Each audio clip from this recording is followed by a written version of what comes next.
Welcome to Flat Earth Debate, Uncut and After Show.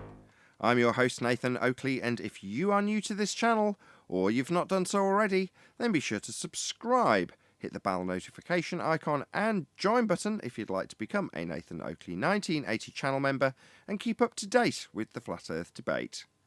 If you would like to support the channel, there is a super chat that runs alongside each of these shows while they premiere, and there's also a PayPal, Patreon and crypto link in the info box below the video. Also below this video you can get £50 for swapping your UK electricity supplier to Octopus Energy, and this is a particular note if you drive an electric vehicle.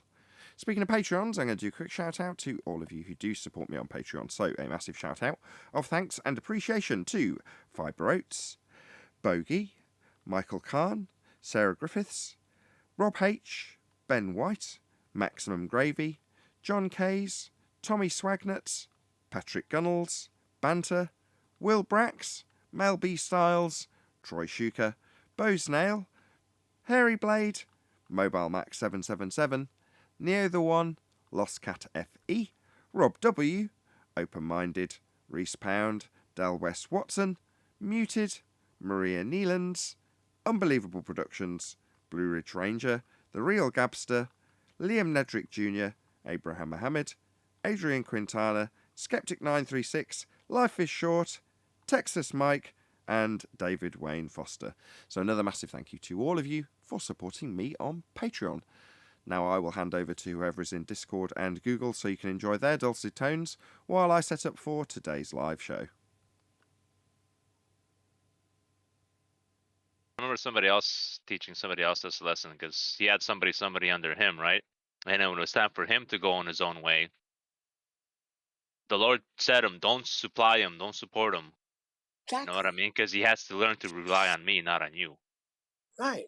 Right? That's not that. I was just, even that, I was just like, I was in awe at the man. I was in, you know, you got to go Google Times Square Church and grab a couple of his sermons.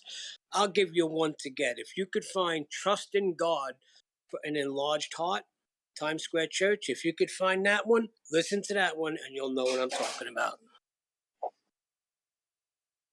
So what happened? You don't go there anymore? Or? Yeah, it's true. We watch it online. It's not the same as it used to be. I think that was years ago. He stepped down now and just turned the church over to another pastor, Pastor Tim Delana, and they're going in a different way. You know, hiring CeCe Winans and Natalie Grant to do the worship. These are all like professional people. It costs like $90,000 for them to do a service. Like, why are you even going that way? I don't know. Well, you should find somebody else to follow. Like, you find another one where you have a peace about, right? You follow Jesus. For me, it's go on. You follow Jesus. That's who you follow. Exactly. That's what I do. I do home church now. Oh, yeah, Nathan's I do home here. church. Hey, see you later, guys. All right, see you on the panel. I'm going G+.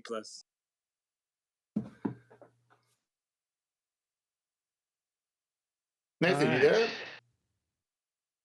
Yeah. Is that you, Tent? Yeah, that's me. Who else could it be? You're really quiet. Is my mic? Neil was super loud and you're super quiet. How's my sound, Nathan? Yeah, good. Yeah, same place it was yesterday. I'm going to post 3 slides, Nathan, if you have time for them. Okay. Let me see if I want in this order or not. Hold on one second.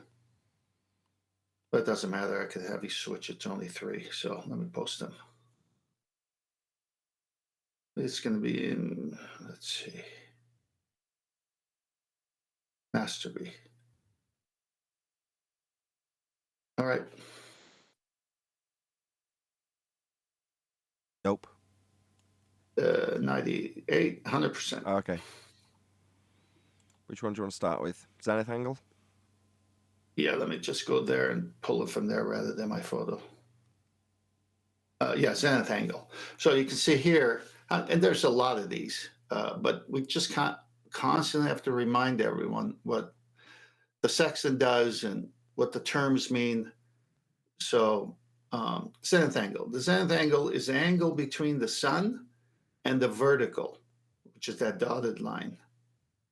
The zenith angle is similar to the elevation angle, which would be from the adjacent to the sun. That would be the elevation angle from the horizon. Let me repeat that. The zenith angle is similar to the elevation angle, but it is measured from the vertical rather than from the horizontal, thus making the zenith angle equal 90 degrees minus the elevation. So, of course, with the sextant at C, you're using the horizon as the zero baseline and first getting the elevation or altitude, that angle. Then it's very simple math. You minus it from 90. There's the box. Now, the box here is where the observer is. When we show it in the other way, the box is directly where the sun's GP is to the observer. So if you get rid of that dotted line that represents the zenith angle, you could see you have a dotted line to the sun, and the sun would have a straight line where it's over the earth, and you could put the box there. There's your box. So first you must acquire an elevation angle, and to do that, you need a flat baseline. And then you minus it from 90, no other number. Well, there's your perpendicular relationship of two straight lines and the angle in between. And you're left with your zenith distance from the sun to where your zenith would be based on that vertical dotted line. We'll come back to this. Go to the next slide. SailNet. The angle from the celestial horizon through the body to the observer's zenith is always 90 degrees. This is why they hate 90. There is a definite relationship between the height observed of a body and the distance of the observer from the body's subpoint, meaning GP. The angular distance from the body to the observer's zenith is called the co-altitude, and of course is equal to 90 degrees minus the observed altitude. This co-altitude is also called the zenith distance. And when multiplied by 60, that would be your nautical miles, will give you the distance in nautical miles from the subpoint to the observer. When the body is directly overhead at the observer's zenith, the height observed is 90 degrees and the subpoint is equal to the observer's location since the distance is 0 miles. And then it gives you co-altitude equals 90 minus 90 times 60 equals 0 because you got, it's directly over you. When the height observed is 0 degrees, the body is on the observer's horizon, and the distance from the subpoint to the observer is 90 degrees, or 5,400 nautical miles. 90 minus 0 times 60. So that's 90 times 60. That's 5,400 miles when it's just over the horizon and you got the full gamut of 90 degrees in nautical miles. Zenith distance is used for the radius of a circle, which when plotted becomes the celestial line of position. The circle is called the circle of equal altitude because anyone located on it and viewing the body at the same time will have an identical height observed. Last slide. Okay, this one is an interesting one. And again, these are all from the internet, from sites that are pushing the heliocentric model and so forth. How can we estimate our latitude? Because we always hear the baller saying, section is for latitude, is for latitude. All right. Remember that the angle between the horizon and the object is called altitude. The altitude of the north celestial pole give us our latitude.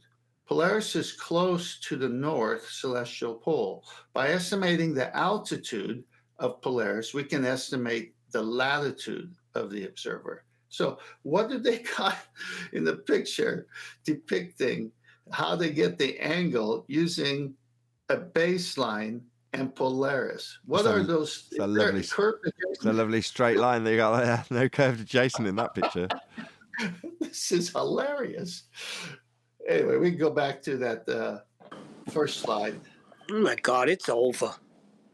It's so the zenith distance is from the sky. It's your dotted line, your vertical in that first slide called the zenith angle, and you see the sun there. So you got to figure out the distance from the sun's zenith to your zenith, but you can't do that until you use the sextant to get the elevation angle first, and then it's always a subtraction or minus from 90, and the 90 is two straight lines. It's done. Don't say 90.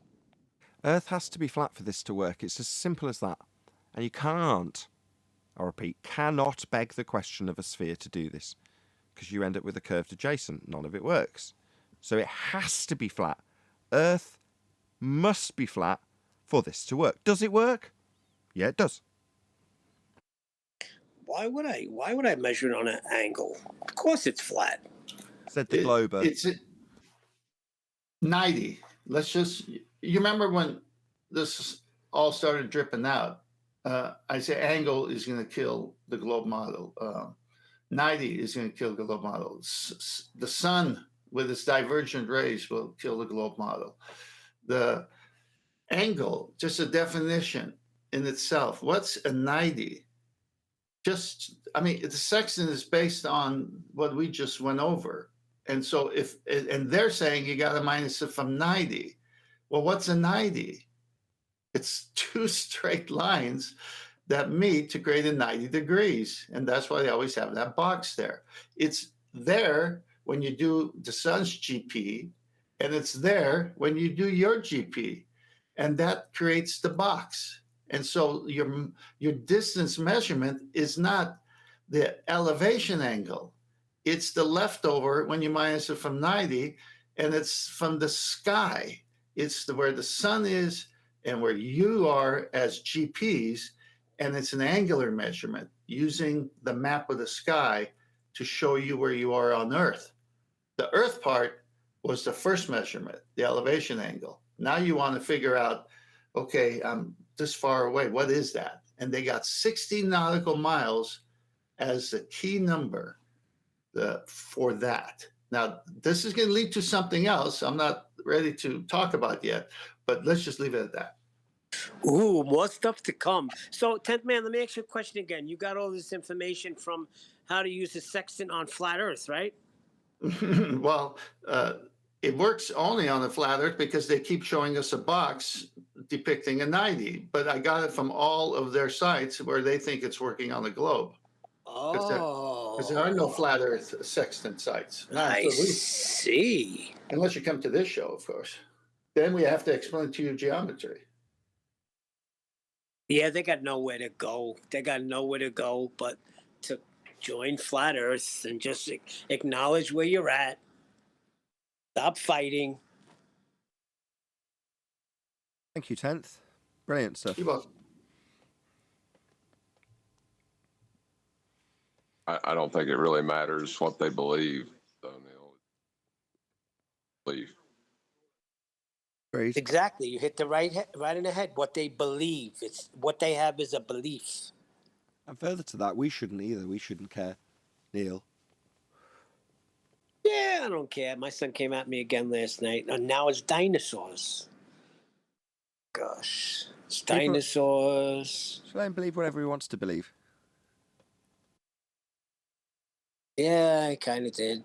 It always goes back to the 2 points in the sky. No matter how I explain to him, he's assuming a sphere. He's not getting it. So I gotta respectfully walk away. Did he have a hard time taking it when he found out there wasn't a Santa either? Well, maybe that's the problem. He never believed in Santa in the first place because I wanted the credit for the gifts, you know. So you might say he had the presence of mind.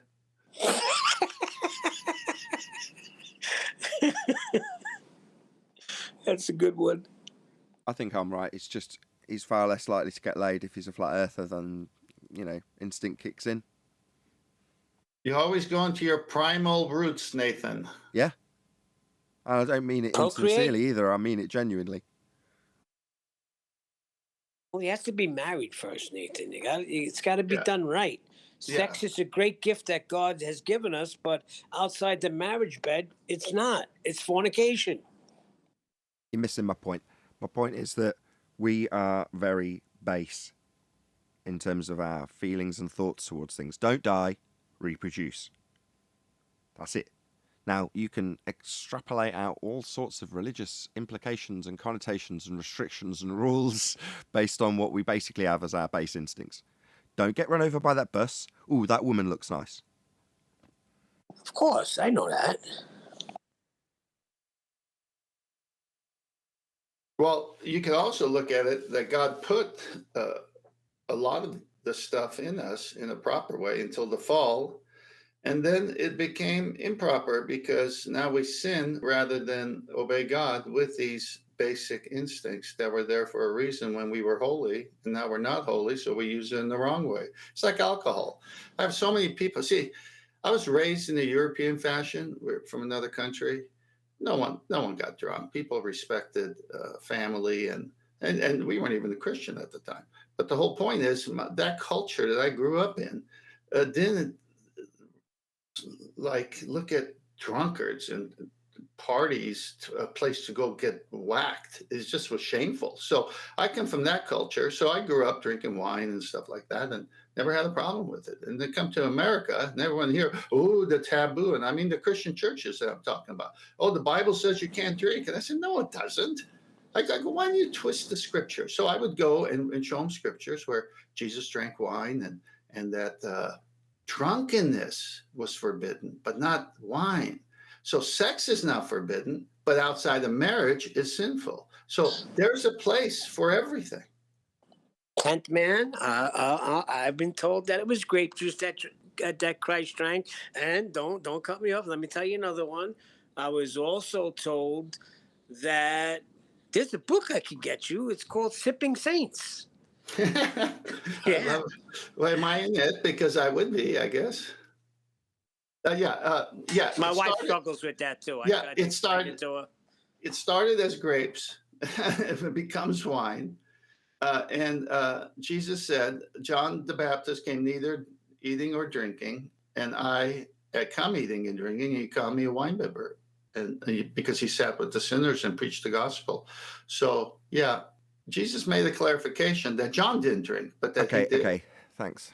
So, meanwhile, I think your son is only interested in subject matters and pop culture things that are going to progress his lifestyle, let's just say, so we don't get into any weeds again. Well, he doesn't Clever. He doesn't believe in evolution. I commend him for that. He knows that's nonsense. But he's using a dinosaur. In other words, he's saying if evolution were true, then we wouldn't have lizards today. Okay. That's not even true in their paradigm. You've got to be careful what you decide that you're not going to believe, if you want to put it in air quotes, in. Also, so there's plenty of people out there that debunk current narratives. Let's not necessarily pick on dinosaurs, but dinosaurs if you like. But that ultimately just means the narrative that you're presenting as false is false. Yeah? So it's so often easy to throw the bathwater out. Baby out with the bathwater. In a better example, science. Science has lied to us. Science has told us we're on a heliocentric... No, it hasn't. Science has no lips. It's a method. It's a reification to say that science has deceived you. Science is a method. But you throw the baby out with the bathwater when you say, let's turn our backs on science. Whoa. It's been hijacked. Real science isn't what they were using. They were pseudoscientists. So yeah, turn your back on pseudoscience, but understand where they were using words they didn't have any clout with, like hypothesis, experiment, science. Well, they didn't have any of those things. They used the words to give themselves credibility. So don't throw the baby out with the bathwater. Science hasn't deceived you. It's progressed humanity in the most literal and real ways. So, just because people have hijacked it, don't assume that you've got a debunk to all things labelled science, or dinosaurs, or anything else. Narratives you pull apart, bear in mind that you're just looking at someone's isolated, focused, just so story about a specific thing. Now, in many instances, debunking the narrative doesn't necessarily debunk the thing as the whole. There's a lot more to it. Otherwise, we'd have one golden bullet. We wouldn't need a succession of things like the black swan followed by the elevation angle argument to put a lid on the entirety of it and leave them with nothing. Because you would have hoped you just present the black swan and that's the end of it, right? Well, no. Things aren't that black and white and simple. So you can't just say, well, because I've debunked gravity, Earth is flat. No, it's not that simple. Or because I've shown that you can't have gas pressure without a container, Earth is flat. No, it's not that simple. Further to that, you couldn't use it the other way around and say, just because I've shown that you can't have a curved adjacent when acquiring an elevation angle, space is fake and Earth is flat. No, there's more to it, isn't there? Yeah? So things often aren't that black and white. Yeah, but I add don't something? care. I do not think dinosaurs existed. I looked into enough me add stuff something. to realize In that's the a bunch of narrative baloney. in the narrative they present, I'd agree with you. Well, Neil has a way in. If he said his son doesn't believe in evolution, you could just focus how the mainstream narrative is so bogus on that and how they keep pushing it, and just work with things where he's at. Like, work with him where he's at. And then once he sees that more clearly, he'll be more open to other things. Okay, well, if a narrative is bogus about this, and you made it so clear to him. Follow what I'm saying, Neil? Yeah, he's set in his ways though. We don't have the conversation no more. Well, That's just it. focus on the ways he is set, and just make those more clear, and then let him come to the realization. Or give it completely, because he's at a point in his life where he's trying to cut the apron strings and be more independent. He's at that age.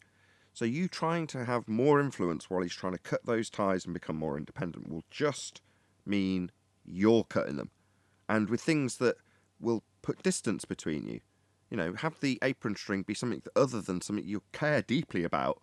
Because when it gets cut, that'll be the thing that is, you know, severed permanently. You'll never be able to discuss it again. It won't be comfortable. It won't be. Whereas if you pick something else, you know, how bloody messy the little sod is or something, I don't know, whatever. You know, have that be the thing that's, you know, taking place while he's trying to gain his independence and be less influenced by you. You'll find a losing Clarification. battle. Clarification. Nothing will cause me to fight with him and things like that. It's all in a joking matter. That's my son. That's my blood. So that takes precedence over everything. No, I agree, but he's still of that age that he wants to do the complete opposite to what your sentiment just implied. Of course. Right, well then everything I just course. said stands. It doesn't matter what you feel. No offence, but it's him and how he's going to be wanting to become more... all the things I've just said, I'm not going to repeat it again. Yeah. I'm just saying it never turns into like. Well, it gets hot sometimes. I gotta say that it gets into a heated argument. But at the dinner table is where we do our discussions, and I let him lead. You know, because he's very smart. He does. He has a lot of knowledge on things. He researches things, and he'll talk about a bunch of different things.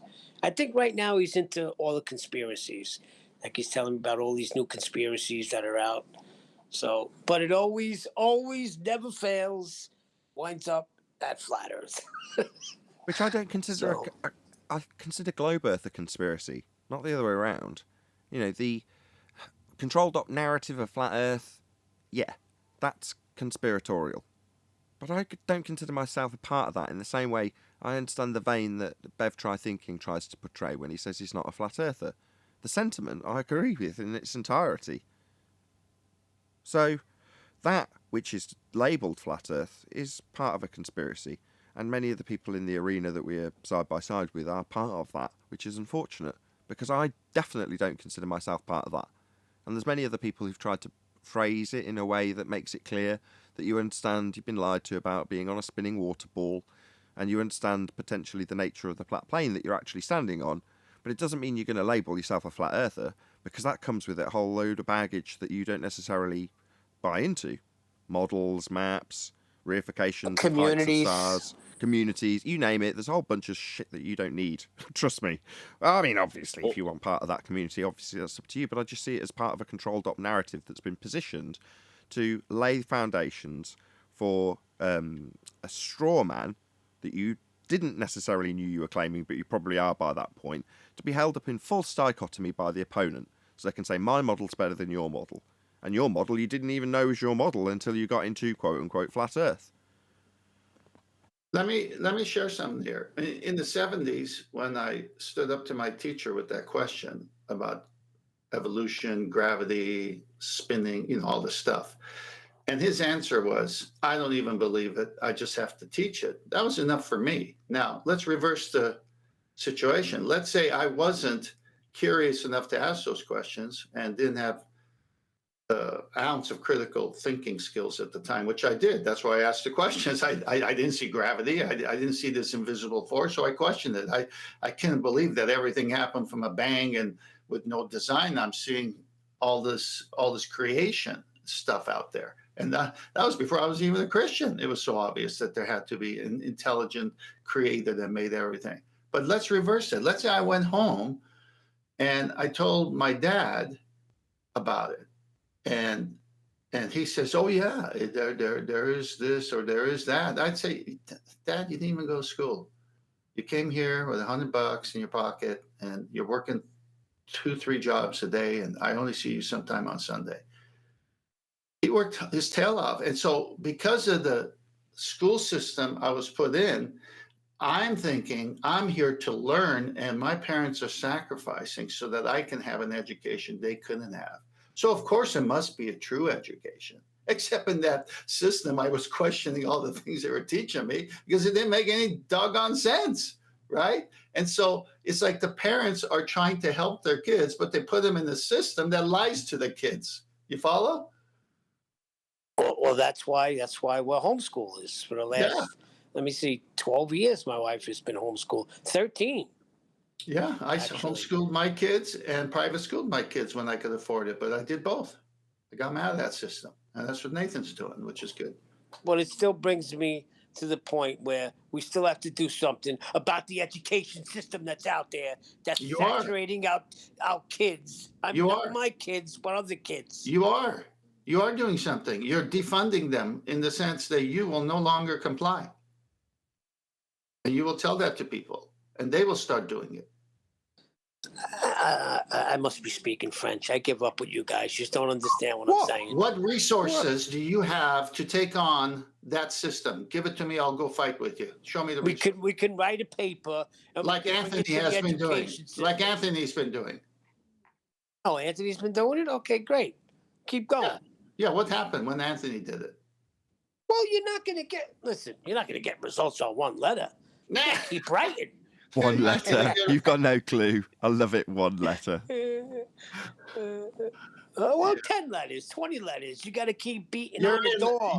Yeah, I told you yesterday. That's happening.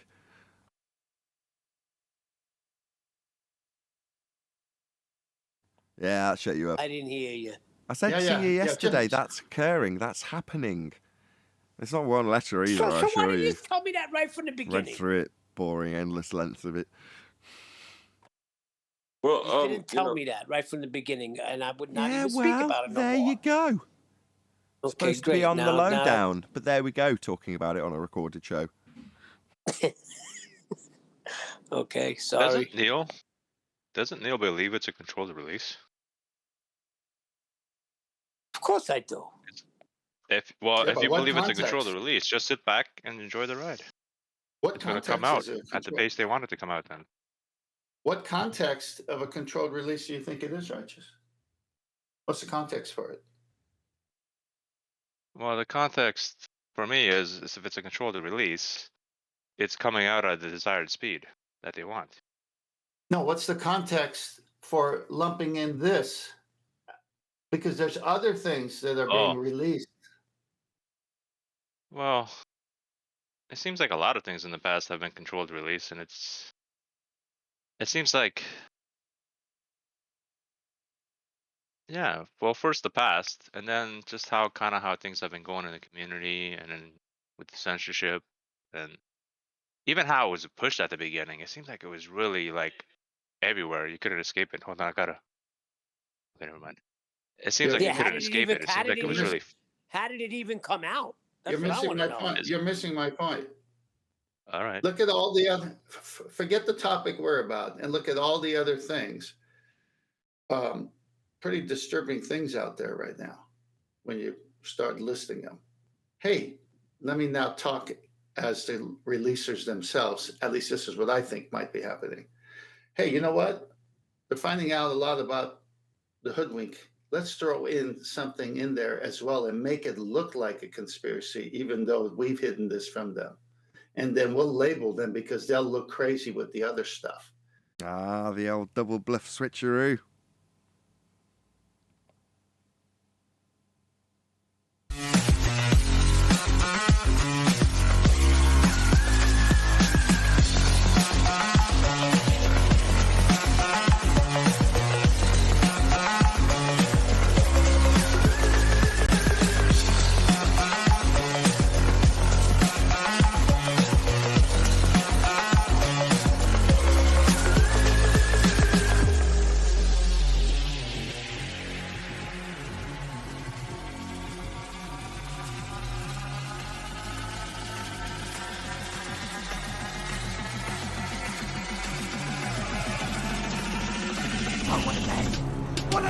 Welcome to Flat Earth Debate Live. I'm your host Nathan Oakley, and if you are new to this channel, or you've not done so already, then be sure to subscribe. Hit the bell notification icon and join button if you'd like to become a Nathan Oakley 1980 channel member and keep up to date with the Flat Earth Debate. If you would like to support the channel, there is a super chat that runs alongside each of these shows while they are live, and there's also a PayPal, Patreon and crypto link in the info box below the video. Also below this video, you can get £50 for swapping your UK electricity supply to Octopus Energy. And this is a particular note if you drive an electric vehicle. Most importantly, if you'd like to join the discussion, simply mute the page you are currently watching, then click the link in the info box below this video to join the panel and express your views on the nature of Earth. If you do join, please don't swear. If you do, you'll be ejected, and if you are, please don't try to rejoin the stream using sock accounts. You'll be warmly welcome back on the next stream. Please also share the show on social media. Sharing the show obviously increases the live audience, but this in turn increases the chances of a more diverse panel, so please share the show on Facebook and Twitter. Now, we are joined by, I'm guessing, Arwin, right in the middle of my intro. Yes, indeed it is. We're also joined by 10th Man, Neil, Refracted Curvature, 10th Man, and a whole bunch of people in Discord. So welcome, one and all. Good morning. Hey, Arwin, where you been? And And what? Yeah, I you wanted to announced quickly 10 round out the twice. thing with me and Neil. Like, I know Ted wanted to go with it in another direction, but I just wanted to hone in on Neil's position. If he believes the controlled release, he really shouldn't fuss. That was like my point I was trying to make. Way to start the should just- live show with something totally unrelatable to anybody without any preface or summary. Thanks, that's really contextually brilliant for the live audience. So I really appreciate that. Well, They'll that find out promotes on people that to go re-up. check out the pre-show, so you get Definitely, more you views on should the pre-show. subscribe today if you don't want to become a Nathan Oakley 1980 member and get it pretty much immediately. Then 2 or 3 days later, you can get it from my second channel for free. That's Nathan Oakley. Subscribe today. I agree. Then you'll know exactly what context it was, rather than my earbending I gave Righteous for launching straight into a discussion that no one's got any idea about what they're listening about. Because that's, a good plug opportunity. Thanks. Good get out. You got there. As you know, I love to plug my own stuff. Yeah, but Nathan, when I was just a listener and I would stumble across it and you just start the show with that, it would make me hungry for what I missed on the pre-show and be waiting at 5 o'clock for that release.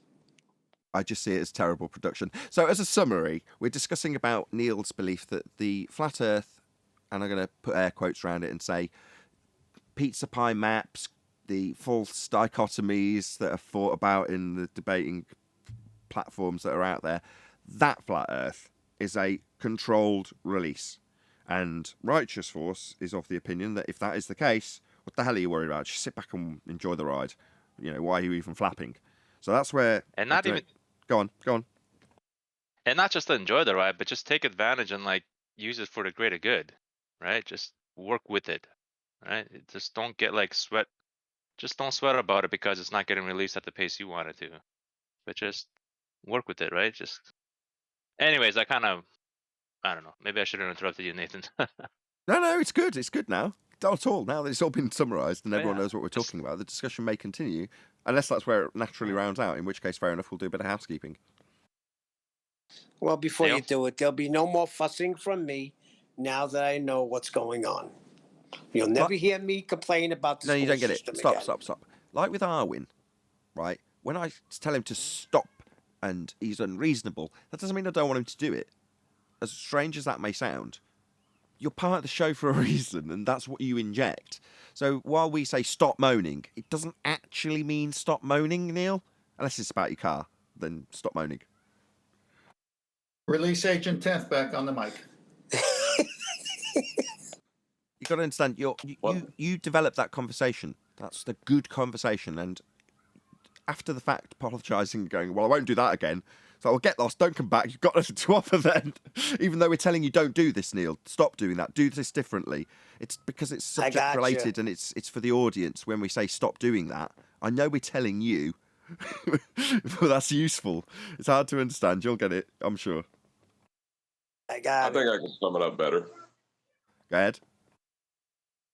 Nathan has chosen his panel as a cross-representation of what he perceives society to be, and you represent an aspect of that, Neil. That's correct. Okay. You're our everyman. No offence. You're what we call salt of the earth. Yeah, I got you. I'm happy. It's not an insult. It's not an insult Not in at any all. way. You're the best of the best. I don't think it is. You're the best of It the best is. salt of the earth. If you No, like. it's an insult right away because he's the salt of the earth. Insult. Boom, boom. That was pretty slick. Right, on that I'm note, the man. I am going to assume that conversation's naturally rounded out unless Righteous wants to continue it with something else. I'm good. Where's Arwen? Arwen should join, hopefully. He joined right while I was doing my intro, and then he disappeared again. I was hoping to get an update. I tried to call him. I've sent him a message asking if you're okay. But then he joined in my intro, which got him an earbending before the live show even started, really. But there we go. So he's not come back. He's having computer problems. There you go. Nothing personal, as my assumption would indicate. I wish I could rewind time. But there we go, I can't. Let's do some housekeeping. Any evidence you can have occurred adjacent whilst acquiring an elevation angle? No, it's impossible.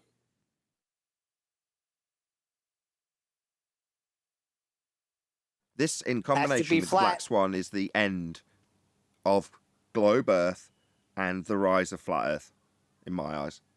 There's no way around it. And it's not over yet, according to 10th. Indeed, it's not. There's many more to come, and the finale will be something no one even expects. What's been happening up until now is this information in terms of the natural physical reality we're actually faced with has been held back, retarded by controlled opposition.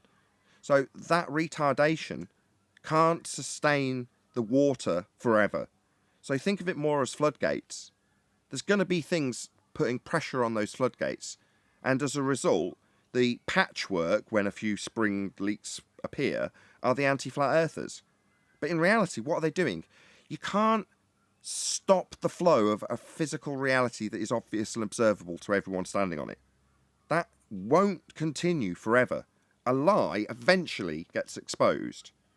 Now, all we're doing at the moment, or what we're witnessing, if you want to see it as controlled release or whatever we were discussing in the pre-show, we're holding back the water with floodgates. Eventually, they'll be breached.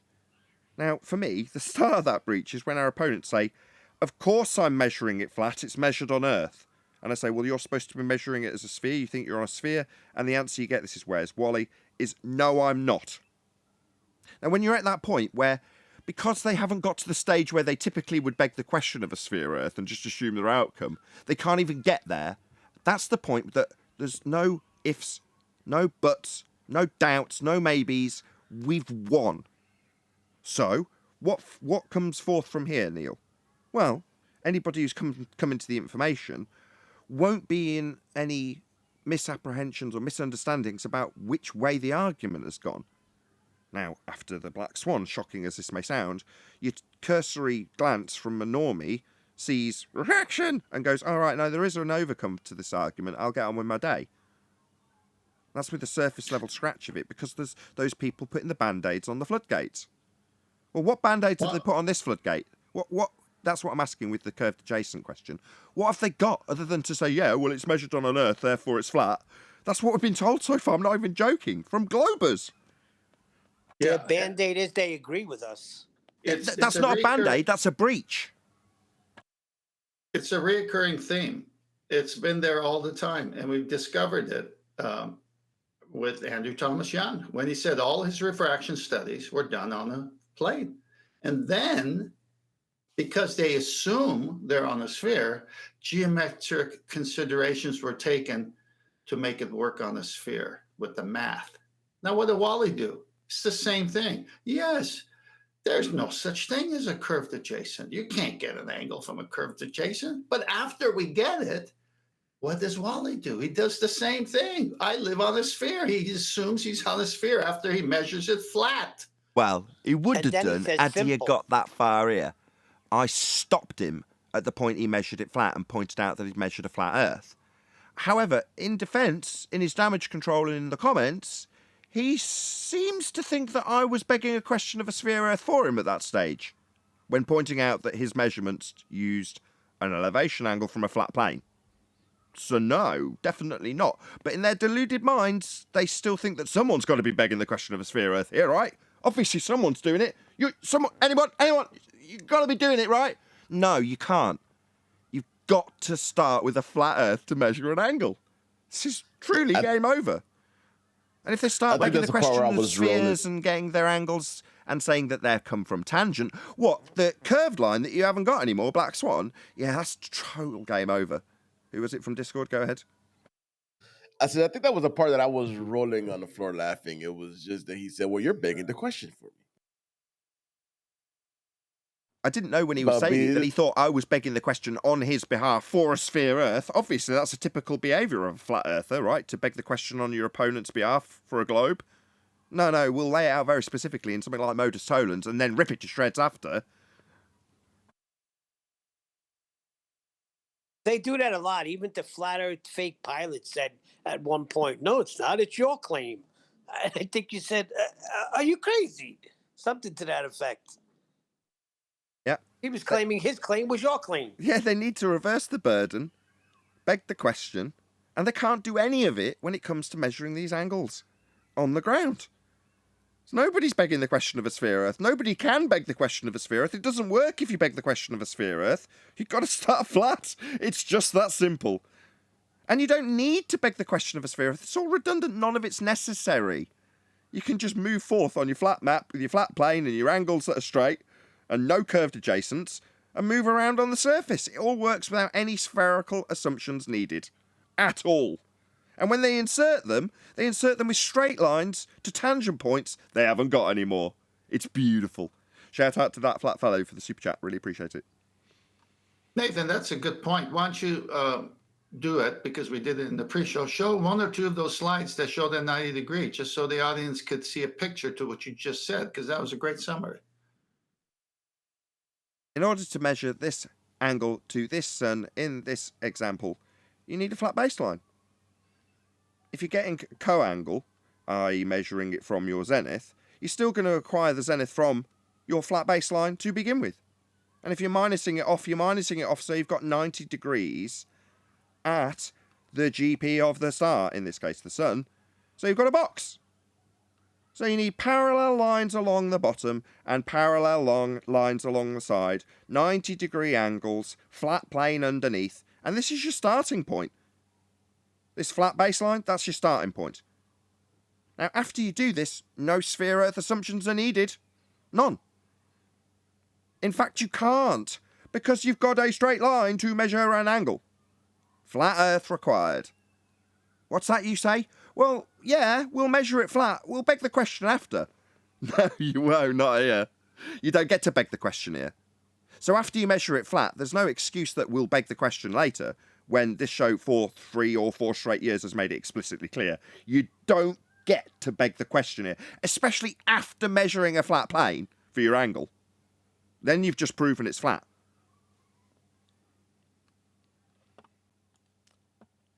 Any evidence of a physical geometric sphere-edge horizon, formerly known as the curve of the Earth? None whatsoever. You're going to need R for that. I've never seen it in my life. They keep saying it's there. However, Any evidence of axial rotation of the Earth-based variety? none. None of the Earth-based variety, and you still need an R for that. Any I evidence? did. Go on. I did start trail photography the last 2 nights. Beautiful images. I'm going to share in the future, and it's so obvious we're not moving and the stars are moving. It's just so obvious, and yet they want to reverse that. Any evidence of the distance to the sun?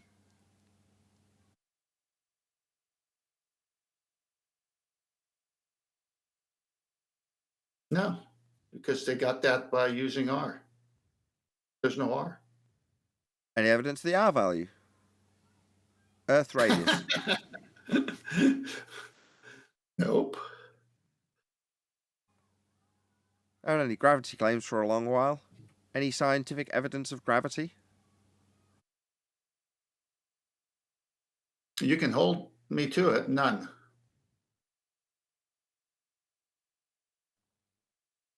Feel free from Discord to join in. Any single viable hypothesis from any of the fields of astronomy, cosmology, or astrophysics?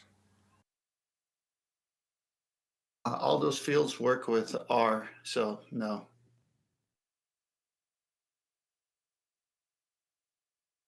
You could assume it though. You can measure something flat and assume it's a sphere, and you could look at stars and assume things, but no, there's nothing. No, it won't. After you've measured it flat, yeah, that's where the end comes. There's no, oh well, but if I assume that angle is actually taking place as a tangent point I can't get because all lines are bent in a sphere Earth with sphere Earth air. No, that won't work because the assumption fails also, Black Swan. Well, then it's not going to work in those fields when you ain't got R either, because everything is based on R, and as we've covered the math of their orbital mechanics and the distances from things and how they work in that paradigm of theirs. It's all gone. It's just blown to smithereens. Any evidence of a self-perpetuating molten iron core at the centre of a presupposed spherical Earth?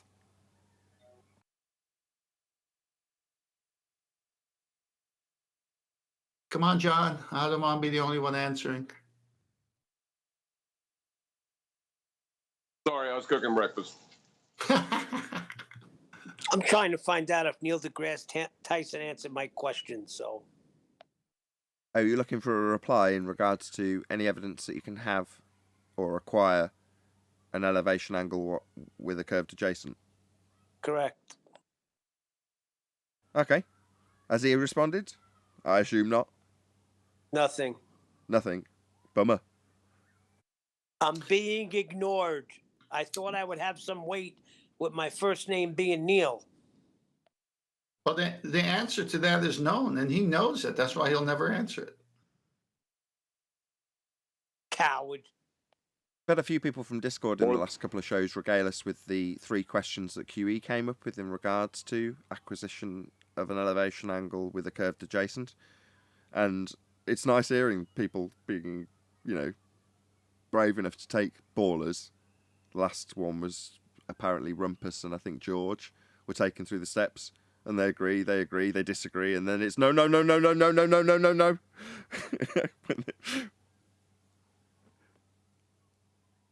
You want me to read them for the audience? Yeah, that'd be great. Okay. Number 1. Are sextants used by mariners to successfully navigate using the relationship between the Earth's surface and celestial objects? Yes. Number 2. Are sextants used to obtain elevation angles from your position to celestial objects? Yes. Number 3. Can you obtain an elevation angle from a curved adjacent, curved baseline? No. Welcome to Flat Earth. No.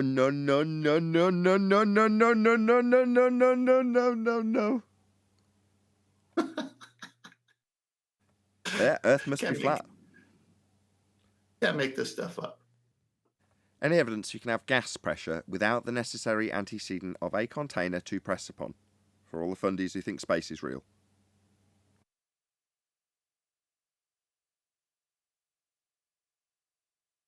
The most easiest one is that one. And you've said it, Neil said it the other week, and I shared it with a person a couple of days ago. You can't have any gas pressure next to an available volume that's called a vacuum, right next to it, without a barrier, because it will just dissipate into that empty space. And that's what they say we are. We have a vacuum of space next to Earth's gas pressure with no container, no barrier. Well, how is it staying on Earth? It would fill the available space. That's gas law. That's thermodynamics. That's obvious. So that means we've got a new top three. Dun, dun, dun, dun, dun, dun, dun, dun, dun, dun, dun. Down 2 at number 3, it's gas pressure without a container. Obviously, you can't have gas pressure without a container, and if the sky was a vacuum, the gas we breathe would fill the space. Dun, dun, dun, dun, dun, dun, dun, dun, dun, dun. Down 1 at number 2, it's the black swan. If the Earth were a sphere with a radius of 3959 miles, then every distance to horizon measurement could be no more than 1.2 times the square root of the observer's height in feet, and the distance in the black swan imagery is beyond the physical limitations of an Earth sphere radius 3959. Therefore, the Earth is not a sphere, and the horizon is not Earth curve. Dun, dun, dun, dun, dun, dun, dun, dun, dun, dun. That's right, ladies and gentlemen, it's a new number 1.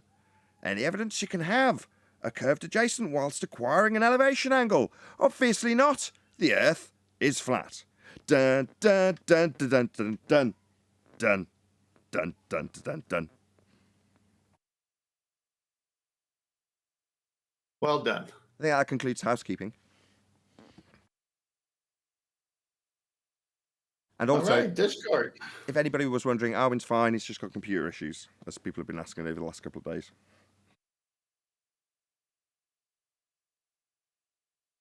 Anyone in Discord want to comment on the housekeeping questions? Yeah, anybody? Is there anybody been using these questions that QE put up, or any of the new arguments that have come about from the housekeeping question that's been added for 2020, technically speaking? I'm going to say it's added for 2022 rather, 2020? 2022.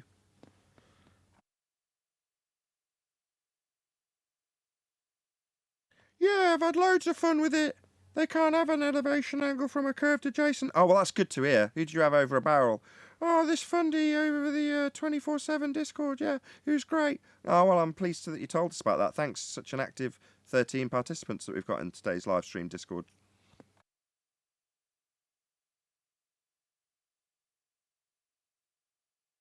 Nope, sarcasm didn't work either, 10th, I'm afraid. No. Well, we can fill in the time because basic geometry, angles, it doesn't work on a curved baseline. And QE put it together in a nice 3-question form, and it's got them stumped, Nathan, because they know the minute they start answering, it's over. Yeah, you kind of, in your back of your mind, think, wow, the Black Swan argument is never going to be topped. You know, it's such a beautifully constructed argument that leaves no wiggle room. And the rebuttal is actually the debunking of the claim in the first instance. That's eloquent. You know, you've got to admire that. But you think, what could possibly be round the corner? Well, an argument that means they can't beg the question at all, rather than saying, oh, look, you're begging the question of a sphere Earth, in a modus tollens that debunks it. There's no begging the question with this. There's none. You can't. It's beautiful. I love this argument. I said it from day one. I like this argument so much. You know what's funny is that the modus tollens and the Black Swan is putting their position out front and center in a very respectful way, saying if the Earth is a sphere with a radius of, and they're mad that we even do that. Yeah, once you've debunked the physical tangent point horizon, that's Earth curve, there's no assuming it to readdress it as a straight flat baseline and say, well, no, look, if it's a straight line to a tangent point Earth curve edge horizon and I do these dip correction and height of area correction, then I've got a flat baseline to work with, just like Earth is. It's like, yeah, you haven't got a straight line to a tangent point anymore. Black Swan, what are you talking about? Don't you remember 2 straight years of barking refraction? That means you haven't got any straight lines. So what the hell are you talking about?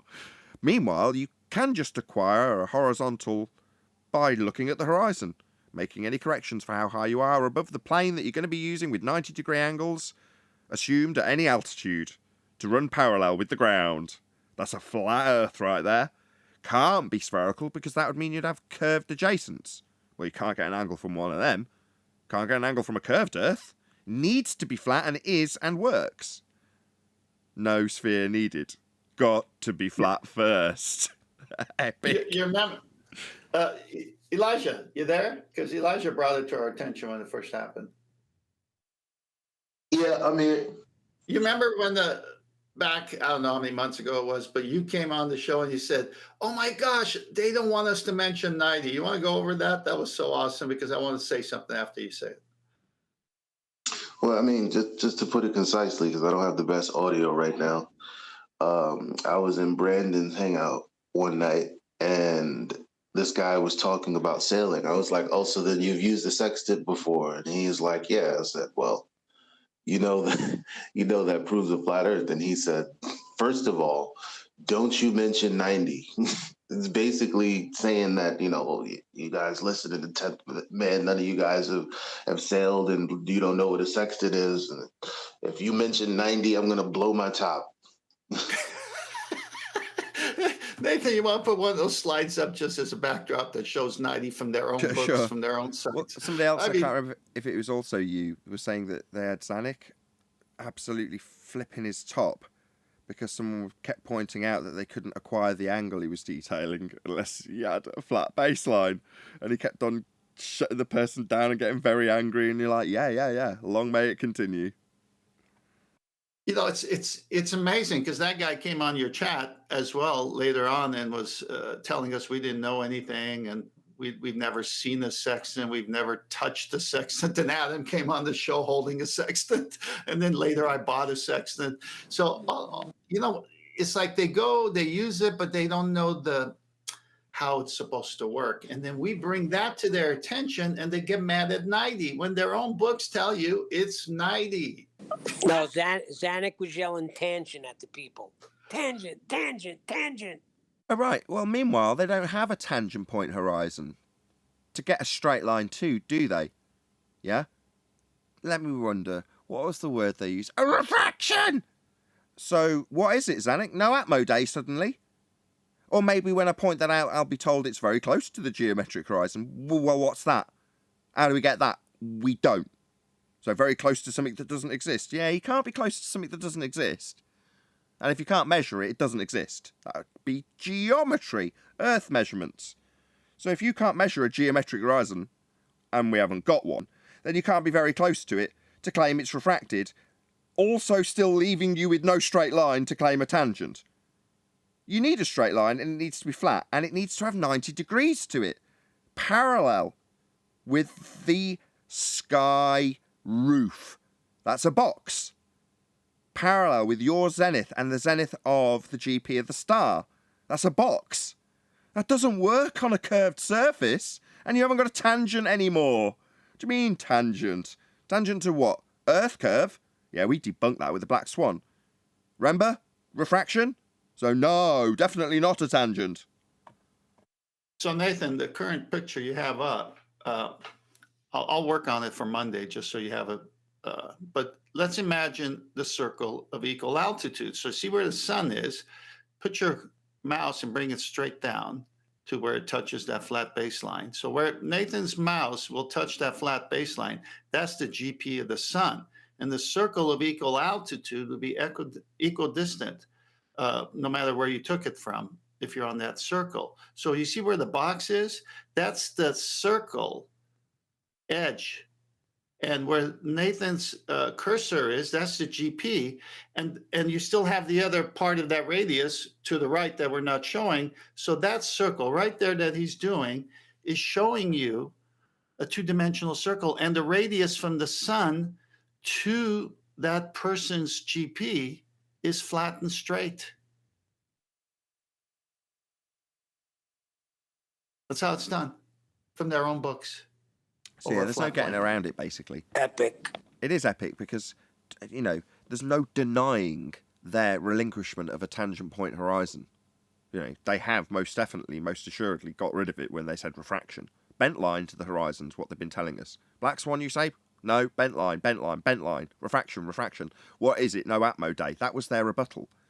You'd only get to see a straight line physical geometric sphere edge if you removed all the air. Okay? So you're saying it's always a bent line. Yep. What are you, idiots? Why would you expect to see a geometric horizon? Never going to see a geometric horizon. Never going to have a straight line tangent point, Zanuck, if that's your response. Your own side's told us for 2 straight years how refracted it is, so no. Meanwhile, you do need 90 degrees. What's that? We should mention 90? Yeah.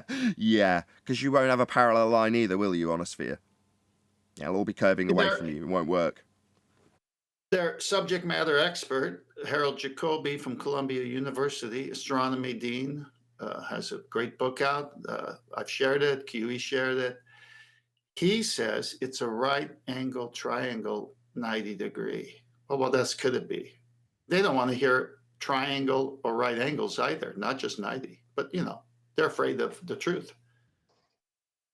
Yeah, truth being Earth is flat and they can't get around these angle measurements without first having a flat Earth underneath their feet. I wish I'd recognised it when Conspiracy Cats pointed it out in the immense implications that just slipped me by.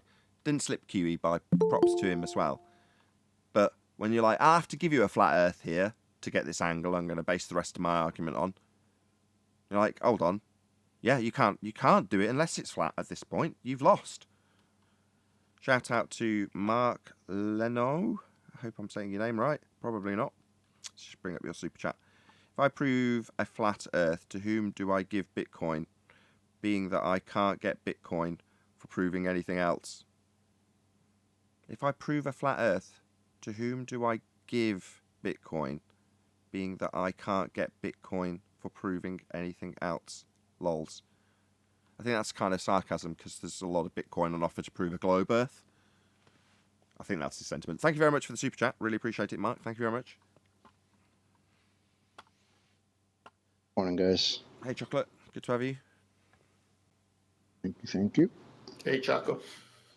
We're regaling each other with Sup, stories of Tans? Black Swan and curved adjacent victories. Have you had any on out and abouts that you've been on, Chocolate? Say that again? I didn't get that. We're giving each other our stories of victories where we've gone out and asked someone where they've got their angle. If they've got a curved adjacent, they can't have one, and so on. Have you got any of those sorts of stories? What, asking somebody about their angle? Where they got a straight line for the angle? Yeah, exactly. Or if you can remember any from the show. Really. Oh, well, I mean, other than just freaking virus the other day, which was probably the best because he just destroyed himself just by John asking him, hey, where you get that radius for that Coriolis you were talking about? Angles to stars. Ooh. That sucks. But no, I don't. Yeah. Been fun. So he put both angles to the stars, right? Yeah. You don't, if you put both he lines to the definitely star, said, no, you don't put both lines to the star. That doesn't give you an angle. It gives you one straight line. I mean, right there, that's idiocy. Come on now. Yeah, you can't talk about the other one. The other one runs parallel to the box that you're going to be measuring to if you've got the sky as a flat ceiling to get 90 degrees and co-angles. All of these things require it to be in a box. So he can't do that. So he stopped talking about the ground because at this point, this doesn't work because his ground's curving away from him at 8 inches per mile squared. So he can't do any of it. Oh, stay away from the ground has again. nothing to do with the shape of the Earth. He literally. I listened to that show again yesterday. I mean, it was probably one of the funniest ones that I can remember being a part of. Yeah, Right. Nathan was on his all-time comedic role there.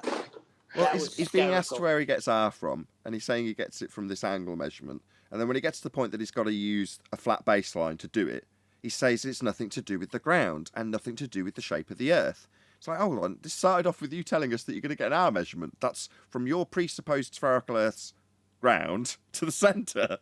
But it's nothing to do with the ground and nothing to do with the shape, but I'm apparently getting R from this. Right up until the point that I have to actually say, I need a flat baseline for this. He wouldn't say it, so he kept on drawing 2 lines to the same star. That's what he kept doing at that point, rather than say, yeah, I've got to actually draw out a flat baseline here. I mean, better job than Wally did at defending the anti-flat Earth position, because he was like, yeah, of course I've got to draw out a straight flat line, it's on Earth. That's what he actually said. And then he said, simple, done. Simple, done. And we were like, right, so you've just proved a flat Earth yet? In his mind, he's like, no. Because in this discussion, you, the flat earther, you're assuming a globe, aren't you, mate? That's what he thought. He thought I was assuming a globe for him at that point. I'm not even joking. That's what his defence has been. I can't believe I'm saying it. It's so stupid. But that's literally what he said in my comments. No, you were begging the question for me. So then how are they able to say refraction and still get a straight line? They can't. That's the point. The moment they start assuming the sphere Earth and drawing tangent point horizons and then bringing them back up so they can have the 90 degrees, they've got to have a straight line to a tangent point horizon then. What is it, no Atmo Day? What's going on, globe believers? Talk about your flip-flop. Nathan, I put it in, because I had to clip it out, so I put it in Master B. What have you put in? Master B. No, what have you put in? Oh, the other line being the same line. Oh, okay. Oh, is it? It's a clip. Oh, I see. Yeah, a little snippet of it. So, it was too funny. I had to. Again, 2 lines makes an angle. The first line goes from your eye to the star, right? The second line goes from your eye to where? The star. You already Wow. put that line at the star. Oh, my God. That Sorry, one is no, already maybe gone Brian. to the star. Sorry, Brian. Goes. Yeah, I think we all heard enough to... Exactly. That's what he did, because at that point, he's got to draw a line along the ground, and he doesn't want to do that. So what's he going to do? If he's got this problem, where one of the lines is this line, it's your baseline, what's he going to do? Well, he's just going to keep drawing the same line over and over again, rather than say, yeah, I need a flat baseline for that. Because he's never going to do that as an anti-flat earther, is he? So suddenly his brain goes into meltdown and just draws one like syntax error. Zip, zip, zip, zip, zip. That's what he's doing. Nathan, you ought to play that clip again that generated a super chat. Oh, okay. I'll read the super chat after. Neil, 1 second. So, start again. 2 lines makes an angle. The first line goes from your eye to the star, right? The second line goes from your eye to where? The star. You already put that line. Shout out to Into the Break, is it? Into the Break. Break. Okay. Huh? Break. Break. Okay, fair enough. Damn, bruh, why you gotta make me do that? Proving a flat Earth, a cum virus. He didn't actually say that. That was me saying that. And I didn't even get the words Why right. you walk me through this, Nathan? Yeah, but Why you walk me through this? I feel guilty because I thought I'd parroted him verbatim, right? It was just me not understanding his American twang. And I said this yesterday. Travis, A Plain Truth, points out what he actually said. And I'm like, yeah, it doesn't matter. But if someone's going to put his name after that, it's not a quote. So, that's not fair. But thank you for the super chat. It was still too funny. It was funny. It's the sentiment. It's the fact that he was so exasperated and high-pitched at that point that I was mimicking. And it didn't matter what the words were. High-pitched, any higher. If he would have went any higher, he would have started moonwalking. If you're going to have an American twang, you're going to need a baseline. Indeed, he did. So it's been an interesting couple of days. This has been the quietest day in the last week, right? I don't normally mention the day, but we're right at the end of the week now. It's Friday. And from last Sunday, when I went on Charles' show, all the way through the week, it's been nothing but eventful. And I've got loads of praise. Thank you to all the people in the comments, by the way. Lots of people saying, wow, this has been a week of really good shows. Sorry that if this one's been boring as hell. I don't know if it has. Got me doing a top 3. That's not bad. That's something, right? No, it's like when you punch out the guy in the ring and the fight's over and no one's, the crowd goes away because they came to see the fight. They saw who won, and now it's time to celebrate and wait for the next bout. So that's where we are. We just knocked them all out. The fight's over until next week. No. Well, Skip, I have they to knocked say, themselves. Hold on a sec. We didn't knock them out. They knocked themselves out when they That's took the correct. angle measurement. Yeah, it's them snatching their own wig off continuously. Yeah, so their uppercut. Their first uppercut to their own face was telling us they've got no straight lines. Nathan, I was going to just say that with the uppercut, but you got me there. Well, if you're talking about the show, I have to say that my wife has said that she misses the days when Brenda and them were on, because it was such a spanking all the time. It was entertaining, but now it's more educational now. And new spankings. I don't miss those days. I like today's days. I like the arguments being so strong that they're afraid to come on.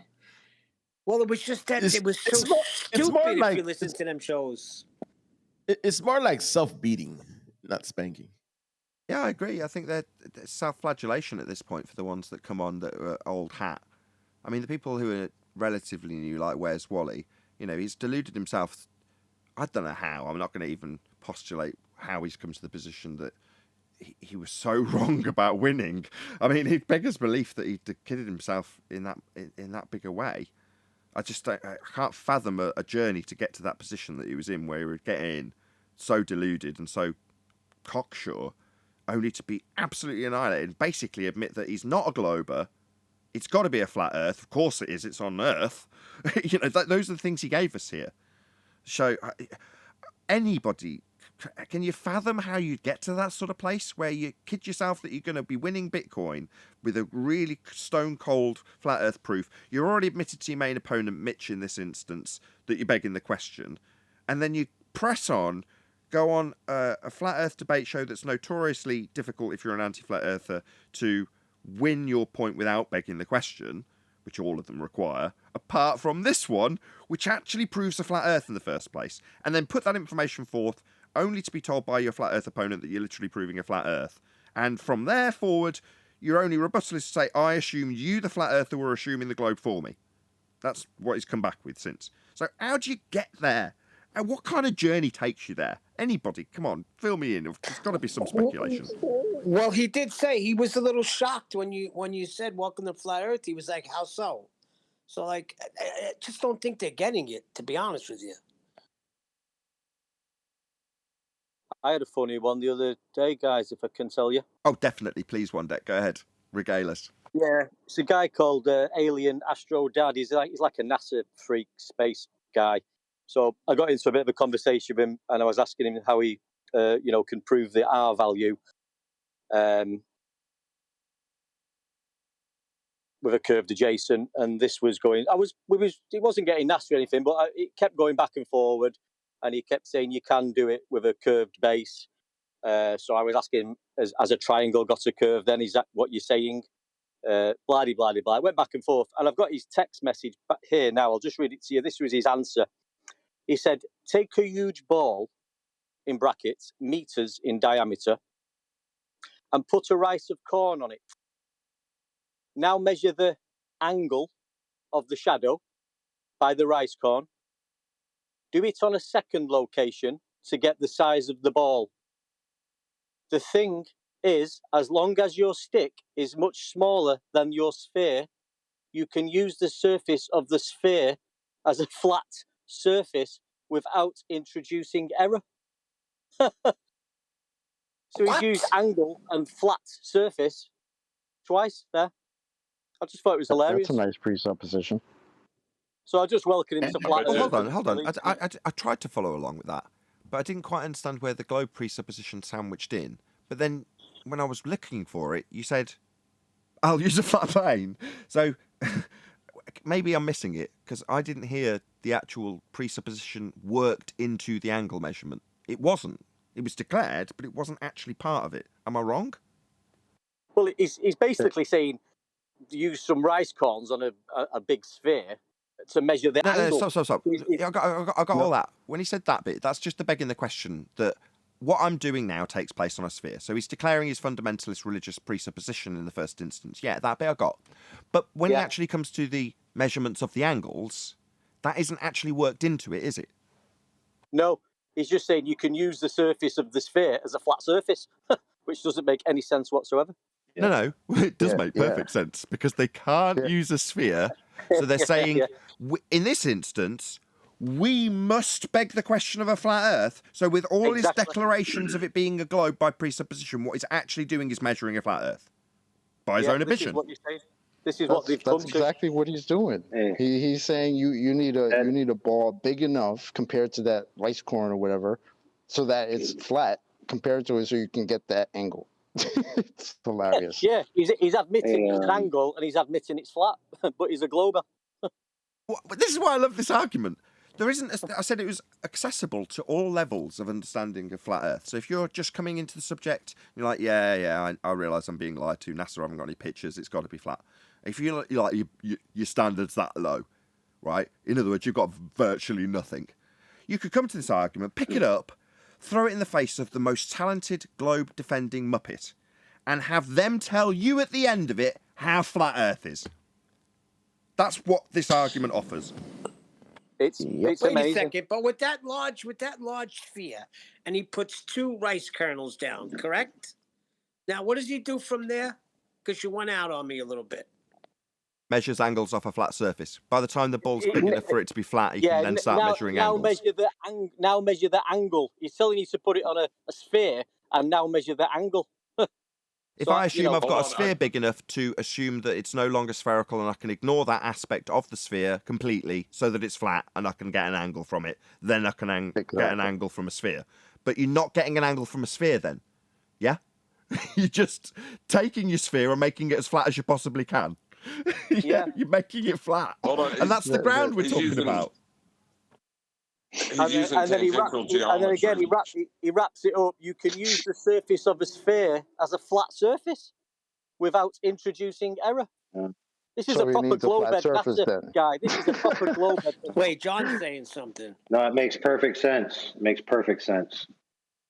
So if you go out to the GP of the star and you have a flat baseline, the ground would be falling away from your flat baseline, but the linear distance over the curve when you get to underneath the star would be at a different angle, right? So if you created 2 triangles from those points, you'd end up with, I would say, approximately 1 degree off, right? And a lot of their arguments are, if it was flat Earth, it's 1 degree off from what the globe Earth should be. You see what I'm saying? What, they reverse it in terms of where the error lies? No, let me explain. Have you guys ever seen the missing square triangle puzzle? What essentially it is, it's a triangle where the bottom is 8 long, and then the side is 5 tall, I believe. And it looks like there's a missing square when you rearrange the triangles. But what it is that the top triangle is 1 degree off from the other, and you end up with an entire square volume area that you can disappear. And so if you have a 90 underneath the star, right, which is assuming a flat baseline and a flat linear distance to the base of the star, if you had a curved linear distance to the base of the star, it would have an extra distance to it, right? And this is where they claim, I can't get these distances to fit on a flat Earth. Okay, that's the second time I heard it. It made a bit more sense. Okay, but no, because then you've got the contradiction at that point. Because then you can't get a 90. You're saying, well, if it was comparable to the extra angle that you'd have with the curved surface underneath, but then you're not acquiring 90 degrees anymore, are you? If that's the assumption. That's correct. No, you can if you hypothetically imagine the line piercing through the Earth. So you have one triangle, right, which is a horizontal baseline. Hold on. And then you have another triangle, which is 1 degree down, but it still has a flat baseline. Hold on. 10th got there before you could get to the end of your statement. He jumped in with a chord, right? You'll need half of that.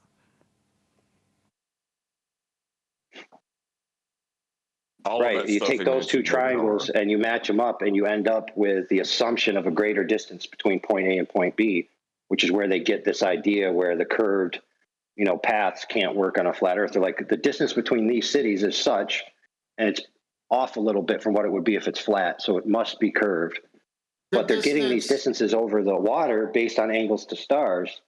And so they have a differential in their two triangles where they can create more distance, but it only exists in their math or in their mind. Like the flat ground that you're traveling across is still the same distance. But if you infer the distance you're going from the stars, then you're going to end up with an error. Gotcha. No. The GP of the star or sun, say, is 3,000 miles away from the observer. The total diameter would be 6,000. So the subpoint GP of the sun to the observer is measured from the zenith angle. The zenith angle is the second calculation because the first one is the measurement with the sextant of the altitude. So if you have an altitude, then you minus that from 90. It gives you the co-altitude. Now, those are what I call the sky miles because it's the angular relationship of the star and your zenith. That distance is the zenith distance.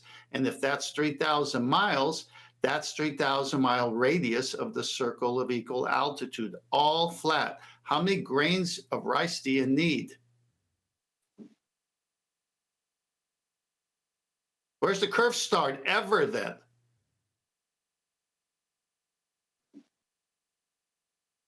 And I think I'll have to make a graphic for you. I think the biggest problem with your statement was imagine that part that it's piercing through.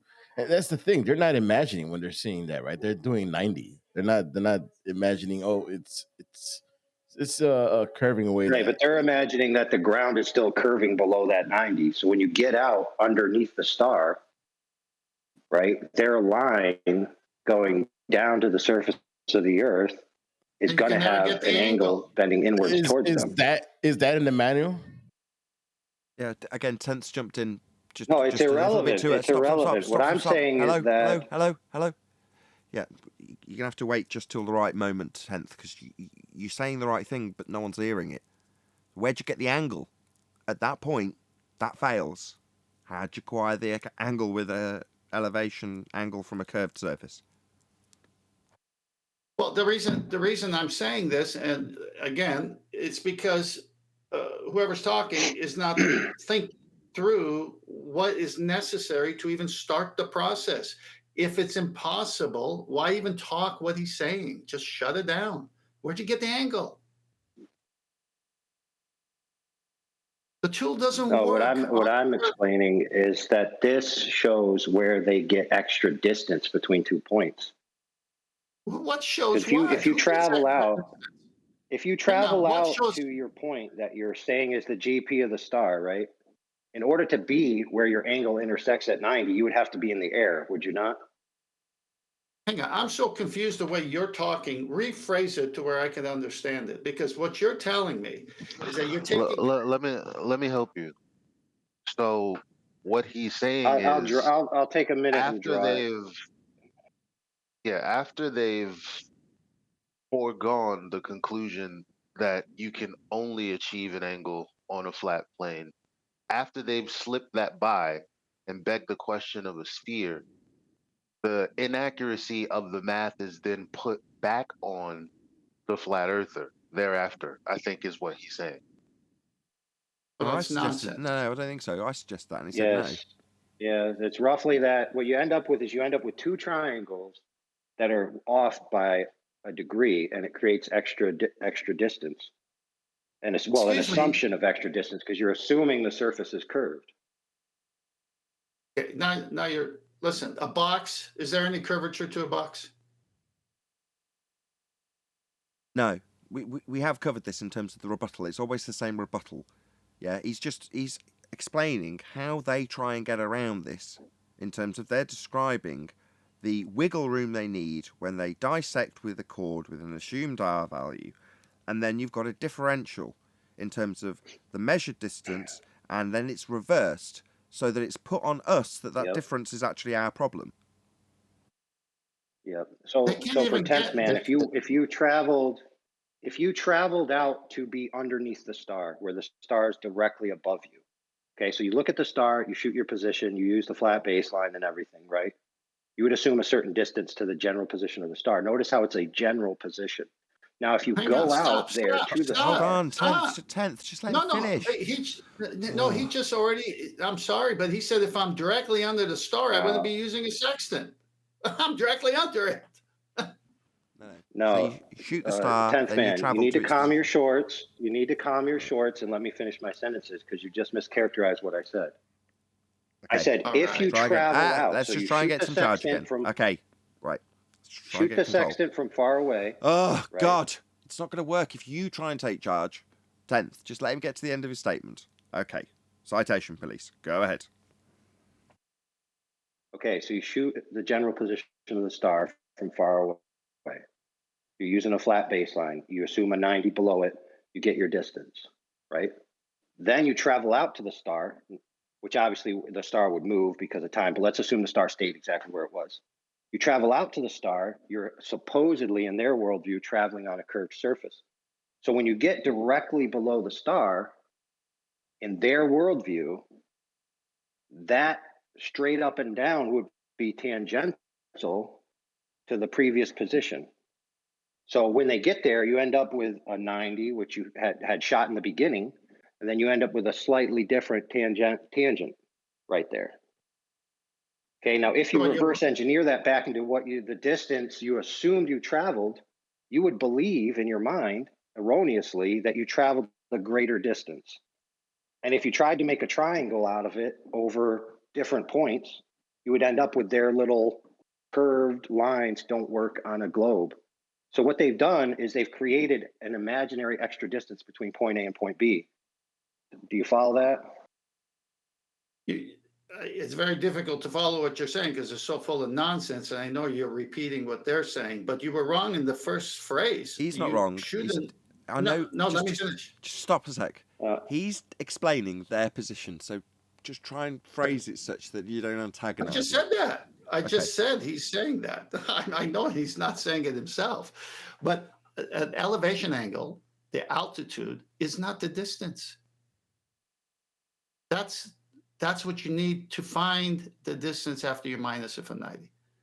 The zenith distance is what you're interested in, and you can't even get it unless you're working on the flat plane to get the elevation angle first. Yeah. But it leaves them with a multitude of problems, and this is just him explaining how they're trying to get around one of these problems. Now, trying to get around one of these problems so they can sit in a discussion forum and explain how they might be able to get around it with that description won't alter the fact that if it was ever put to us, we'd just say, you need 90. What are you talking about? Won't work with a curved surface. It's the end of the argument, right, 10th? Yeah, well, not only that, but he said, they said, so I'm not saying he's saying it, and I never thought he was saying it, all right? But I get sick of the rubbish because you can't even do it. You can't even get an angle without baseline. So it's over there, just like you shut them down right away. Where'd you get the angle?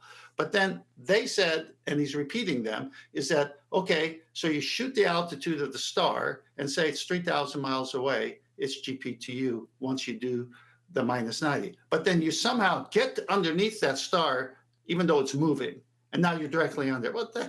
We're not talking about celestial navigation here. We're talking about people who are spiraling because they don't have a globe Earth. That's right. That's right. That's what I've asked for, though. What have we got? What's been in discussion? Thank you very much, Citation Police, by the way, because that's precisely what I've been asking for. Yeah. What are they coming up with? Well, what they're coming up with isn't an overcome for the problem. It's a justification after the fact. And this is their justification after the fact. Yeah. Which doesn't in any way overcome the argument. It still has to assume a flat plane. It's brilliant. Even in the overcome, they've still got the flat Earth. It's great. Right. Sounds to me like they're reversing. Like saying, see, this can't work on a flat Earth. Neil, Citation Police is talking. Just let him have his moment, please. For for 10th man's point is you never could shoot a star at its position and then travel out to it and be directly under it at the position you shot it because the sky's moving. But if you put it in a little orthographic projection, right, and you assume that constancy, you can draw your little globe assumption in there, right, and you'll have a differential in angle, which will cause you to assume there's a greater linear distance between you and the star. And then you take those angles and you reverse engineer them and call them, nautical miles or whatever. And then you end up telling people, to get from point A to point B is a greater distance than it would be in a flat Earth. Exactly. I know what's That's what I going was on just here. saying. Well, that's wonderful. That's Hello, wonderful. everyone. I've got about 30 books on celestial navigation that I'm staring at here. I've never seen that. I'd like the citation, please, for that one. No, It's not site-worthy. nonsense. This isn't site-worthy. I can explain this. This is just their discussions after the fact to try and get around the problems that are induced when they measure a flat Earth and then assume that there's a globe underneath it and the difference that problem creates. Then they try and explain that problem that was created when they measured a flat Earth. So I want to hear this stuff. I don't want you to jump down his throat. I'm so grateful that we're getting this. I'm not jumping down. Can I give some clarity to Yeah, Brian. I'm going to round. Communication. I was just about to round out the live show, but you can have the last word, Brian. Go ahead. Thank you for joining, by the way. Yeah, thank you. I'm driving, so I can't speak all the time. What that man, the citation police, is speaking about there is the globers using the Haber sign formula. If you notice, I've been on jumping down the next of those who are using that, the Haber sign formula, where they take a straight line and they curve it and make it a greater distance, and then they claim that the straight line distance is wrong. That's what that man is talking. He's talking about from an orthographic view. I take on a globe, I take an angle to a star, which I can't do because it's a globe, and then I put another angle. The star's zenith then is divergent to my zenith, and then I put another angle from that, and that creates a greater distance. It's total nonsense. It's backward engineering, so to prove a globe. It's backward mathematical engineering to prove a distance on a globe, and that's all it is. But they can't get an angle. But they can't get the angle in the first. Hold on. But Brian dropped it in. Hello. Brian dropped it in the middle, which is an angle they can't get. So can you just reiterate that, and then I'll round out the live show and ask everyone to stay tuned. Yeah, they want a curved surface, so they can't get this angle. They need one straight baseline, and they can't do that. So the whole thing is down the toilet. Perfect. But they're just mathematically trying to prove a globe. Perfect. With an angle they can't acquire off a curved surface. With that, I'm going to say, if you are watching this on either Nathan Oakley 1980 or Nathan Oakley premiering streams, then stay tuned, as there will be an after show to follow. A huge, massive, enormous thank you to both Discord and G+ panels for making today's live show possible. And of course, a massive thank you to all of you in the live stream audience for hopefully smashing the super chat, liking, commenting, sharing, subscribing, joining as a Nathan Oakley 1980 channel member, and all that good stuff. Once again, stay tuned if you're watching on a premiering stream. I've been Nathan Oakley, and I will see you all in the next video.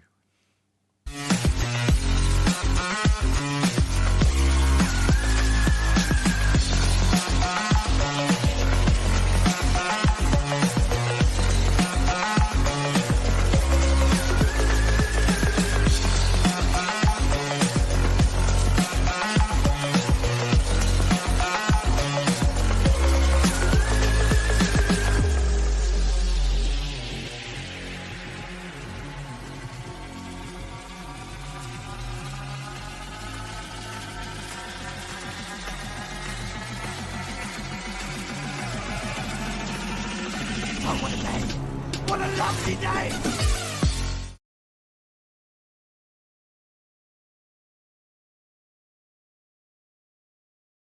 That's why he had to get.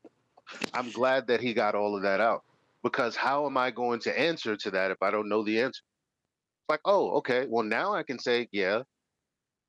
Well, basically, what you've done is mathematically input something that you can't possibly get in the first place because of your point.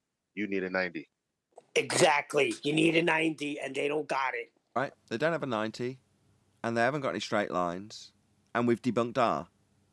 So this is a complete fail. It's an imagination. One thing that they don't have, and they consistently don't have, is geometric validation of their claims that they've reversed engineered from the optical world. To put it You know, so you another look- way, they don't have R, right? Correct. Right. Is that Overlord? It's Citation police. Hey, Nathan. Yeah. what's good, I brother? think so, Chuck. I know Yeah. who it is. What's good, brothers? I haven't We heard know from you that in a while. voice. Yeah, bro. No doxing people with their former fake name, please. That's Erasmus father of a stolen Bennington right child. there from 359. Hey, I got a new name. I got a new name. Check this name out. The Horizon, formerly known as R. Yeah, it's true. That's a good one. There's a good pun in here. The 10th foot, are you tired? Where you at? Like, ships going to the horizon. No. The pirate, the pirate sees the horizon and goes, "Arr!" No, when you're messing with the sexton, take this all serious. Okay, look, guys, I'm trying to say something here. I got to go make breakfast for my wife because of her hand, but I've got a website up on Master B. Nathan, click on it. It's called the Paper Plate Education. Read it and hit every picture of those paper plates. It says the contents of this site may be reproduced for nonprofit educational purposes only. Please cite the contributing author in credits. And please do. I'll be back. I'll be back. That gentleman that was speaking about them adding in an extra angle in order to increase the distance over a flat plane to then say it's a sphere. I wonder if that has anything to do with their claim of dip correction. Yeah. Let me tell you why. So Zanuck thinks that once you get a certain altitude, the horizon dips below you, which proves a globe. But what he's basically saying is something below you, right, physically below you, renders in your image below your center point, right, which makes perfect sense. So that really doesn't convince anybody. So he says but it goes at a greater angle than it would be at a flat Earth, and it's off by 1 degree. Right, so he thinks the variation of 1 degree proves that it's a curved surface, right? Because the point A distance to point B. What's he using? He's using a physical, geometric, sphere edge horizon. Which we debunked. But that's, hold on, we need clarity. Sorry, maybe it's my bad. I need to check with citation, please, before I jump the gun. Is it no Atmo Day? Right, because that's the point. It's like, how can you be sure it's off by 1 degree if you're claiming that it's constantly refracted? You can never see the geometry. So your 1 degree of error that Mr. Riceball Boy claimed demonstrates that you can operate on a huge globe as if it's flat. Well, you can also operate on a flat surface as if it's flat. So why assume the globe at all? Well, they can't. There's no justifiable way to assume a sphere when you're measuring in a box Euclidean. You can't assume a sphere. That's the first problem. The second problem is when they try and justify it as you've described, they're justifying it with a geometric horizon, Black Swan. We've debunked it. If the Earth was a sphere with a radius 3959 and a sphere edge for a horizon to measure an R value with, then every distance to that horizon could be no more than the geometry dictates. And the Black Swan shows it's miles beyond that. So it's not a physical geometric sphere edge horizon to make this claim with, as Zanuck is doing.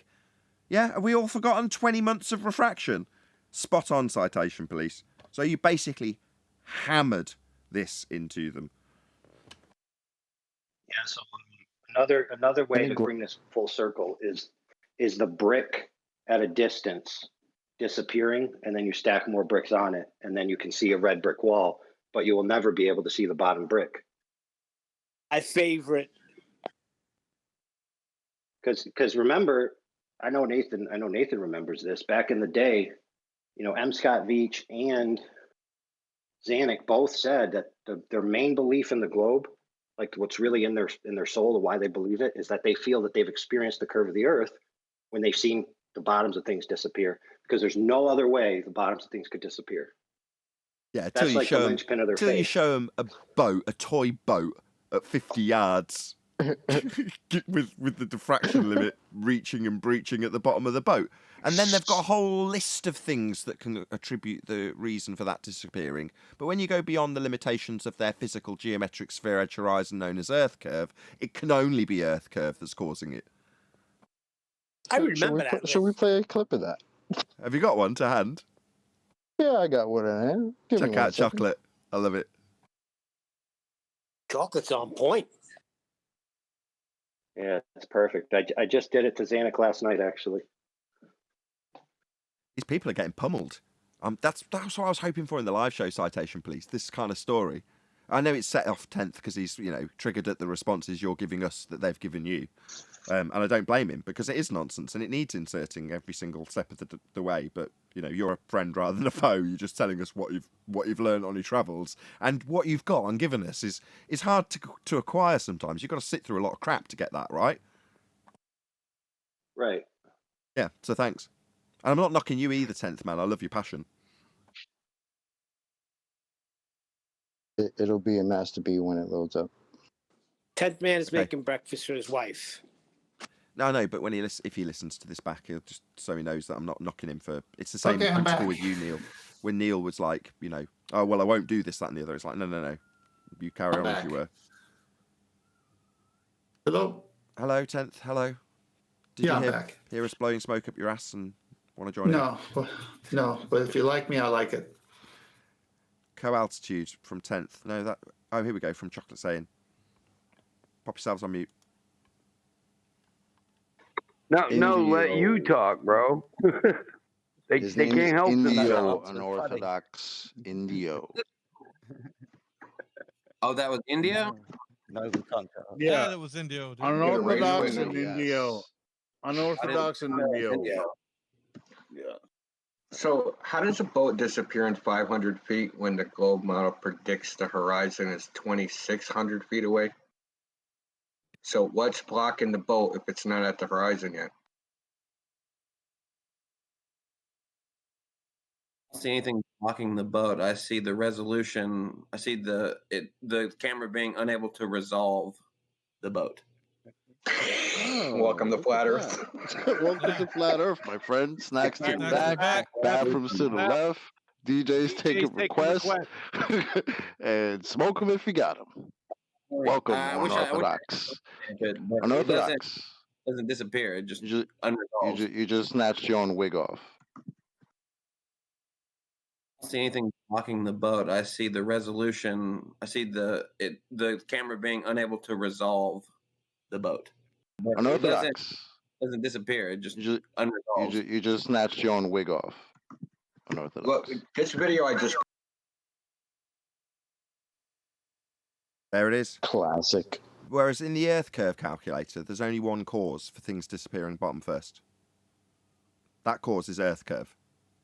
Now, if the Earth curve calculator doesn't quite match up with where the physical geometric sphere edge horizon should be getting in the way, they'll refract the target, quote, with respect to the horizon. That's Earth curve.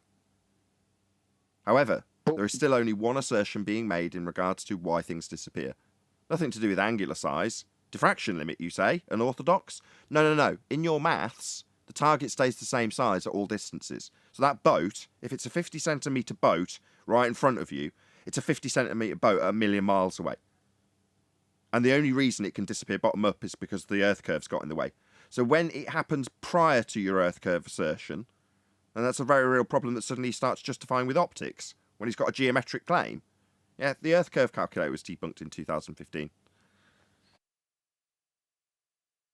But that was the best part of that response that he gave, was that was his argument. That's the only way. That's the only reason something would disappear bottom up.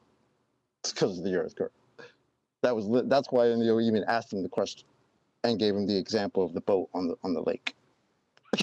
For him to destroy himself like that with that response is fantastic. Well, when you're unable to resolve something, what can you use as one word to describe that? Disappear? Unresolved. No, disappeared. Disappeared. You're not able to resolve it. Invisible. Yeah, diffracted. I went Yeah, onto so a Gem reason. and explained the same thing to Gem Panda server, and they were arguing that our demonstration of a RC boat was showing that a 4-inch wave can hide a 4-inch boat. And they're saying we're just being deceptive, that we went and parked the boat behind a little ripple in the water that was the same size as the boat, so it's completely disingenuous. But again, that's an argument that involves perspective, right? There's a ripple that's larger in the foreground. Well, no, that ripple is a 2, 3, 4, 5, 10 centimeter ripple. Okay? Well, the boat's 50 centimeters, right? Well, if you're going to describe it in terms of its relationship in the foreground versus the boat in the background, that's a perspective description. Well, you don't have that description if you've got you above both of those heights. So if you're looking at the boat and your position with the camera is, I don't know, a meter, well then, according to what they're describing with a, 10 centimetre wave and a 50 centimetre boat, well, how can there possibly be a case where the one gets in the way of the other? In Muppet Vision, it won't. Ever. Because you've got one line drawn between you and the target, and the target's never going to change in its actual size in their maths. 50 centimetre versus 10 centimetre versus you observing at a metre. Well, in Muppet Vision, no obstruction. But the moment there is prior to Earth curve, they start detailing the optics of it. No, that's not in your Earth curve maths. Not at all. Yeah, how can you describe that relationship? Go ahead. It's not only a coincidence that the same guy on Orthodox came here and told us, oh, what about optics, Nathan? When asked about the Black Swan. Oh, it's just optics. Yeah, we're debunking their geometry. And he's asking us about optics. It's like, yeah. It's almost as bad as saying refraction, because when you say refraction, you're asserting that you're not looking at the geometry. That's your claim. It's a geometric claim. It's like almost as stupid as AB science saying we wouldn't expect to see geometry. Or planar walk. No one's expecting to see physical geometry. It's like, yeah, you are. That's what your Earth curve math says you're expecting to see. Physical geometry called Earth curve. That's exactly what you're expecting to see, but you'll renounce it. You nailed it with the Muppet Vision, because every person who's tried to tackle that thing, they won't use the 50 centimeter and 10 centimeter example. They always want to use a 20 centimeter wave blocking a 20 centimeter boat. Because in Muppet Vision, you would need at least 20 centimeters of wave to block that 20 centimeter boat. And they cannot think about a 10 centimeter wave blocking the 50 centimeter boat. They refuse to go to that point. It won't do it in Muppet Vision. But I thought nothing blocked boats except Earth curve. Exactly, that was my original point. They'll start detailing optics because they've got to excuse it, not realising that when they do so, they're relinquishing what we started this conversation with, M. Scott Veitch's declaration that I've seen physical obstruction from bottom up, therefore Earth curve. We've debunked that notion. The horizon is an Earth curve. It's beyond the limitations of the geometry, not the bloody optics, which is what they come to the defence of it with when we debunk the geometry, which is what they're claiming. This is anti-flat earthers that don't realise that when they start saying optics or refraction, well, not geometric then. Your claims are geometric Earth curve edge, getting in the way. A wall, a hill, physically blocking stuff called Earth curve. The moment you push that beyond the things it's supposed to block, it's not Earth curve anymore. Yeah, Solar's correct. Some dude in Jim Pandas yelled at me when I tried to compare them, saying, "Oh, it could be waves, could be the angle of the camera, could be anything." And I'm like, "Well, how is this different from the Black Swan when you think that the geometric horizon is blocking the one that they always show?" And he said, "You don't understand the difference between a 6-inch wave blocking a 6-inch or boat or however it was versus a 3-inch wave not being able to block a 100 something foot platform." And so I thought that was the dumbest thing he could ever say, because my however many inches thumb could definitely block the moon. So yeah, exactly. It depends. Exactly. Well, not the moon was probably the weak part, but yeah, if you've got a camera on an iPhone that's a couple of mil above a platform that you raise it on, and that same level plane that you put it on, the camera's viewpoint, has something that's more than 3 or 4 millimeters, i.e. however high the lens is, in front of it, it will block everything. But in their mind, it won't, because in Muppet Vision, it can't.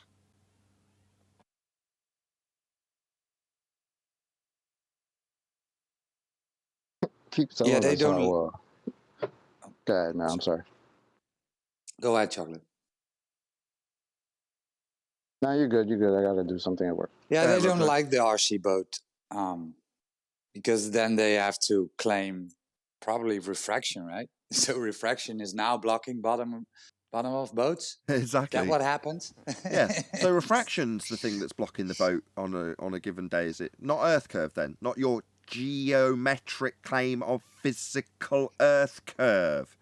Yeah, Akuma doesn't want to answer. He doesn't want to answer in the chat. I showed him she lowered the camera, right? Is that what happened, Akumu? She lowered the camera. You can see through the darn boat. If she lowered the camera, then you've still got a geometric sphere edge horizon claimed at 1.2 times the square root of the observer's height in feet. That differential's calculated and asserted to give you physical geometry blocking things in the distance. Yeah? We've just debunked it. Black Swan. It would be a hill in the way. And as you lowered, it would get more in the way. You wouldn't wake up one day and find the hill that's supposed to be in the way because it's so physically blocking things is miles beyond the stuff it used to block the day before. That never happens. And if it does, you might want to move out of that area. Don't you see that when Andrew Thomas Young said that all his refraction studies were done on the plane, that's the cat out of the bag? He's telling you, I never got this from a spherical surface, guys. I got it. But what do we have to do, Tim? What do we have to do? We have to take geometric. Yes. Oh man.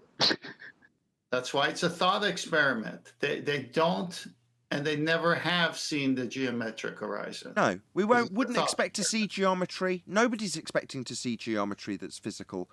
But we will take geometric considerations for things we can't see. Why? Well, because we've got a globe belief. We're in a religion. We're in a cult. So even though we can't see any geometry, that's measurements of Earth, even though they're not real and we wouldn't expect to see them, we'll consider them. Unless Effie Pilot's in here and he could tell us how they got the geometric horizon on the moon. Well, hold on. Can we go back to the original claim? Because I don't. If you don't know how the original claim is constructed, it might be confusing as to how they're standing against it. Go on then, sum it up.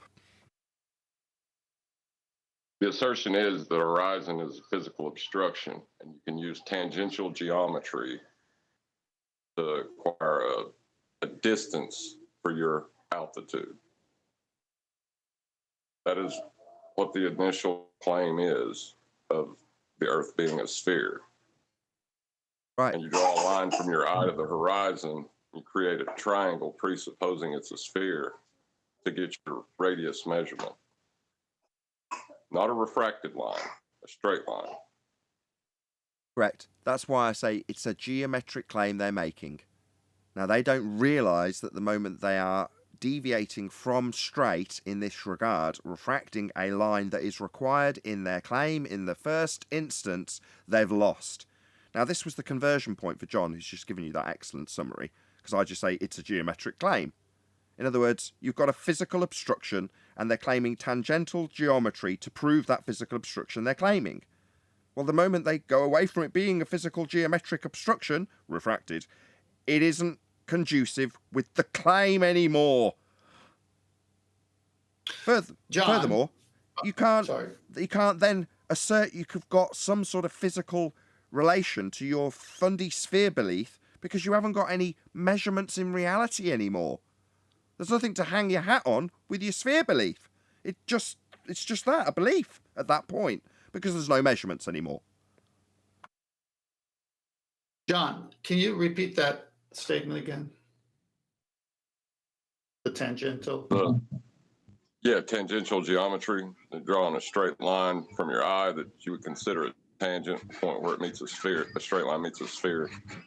creating a 90 at the horizon, assuming it goes to a presupposed center of Earth, and that you're.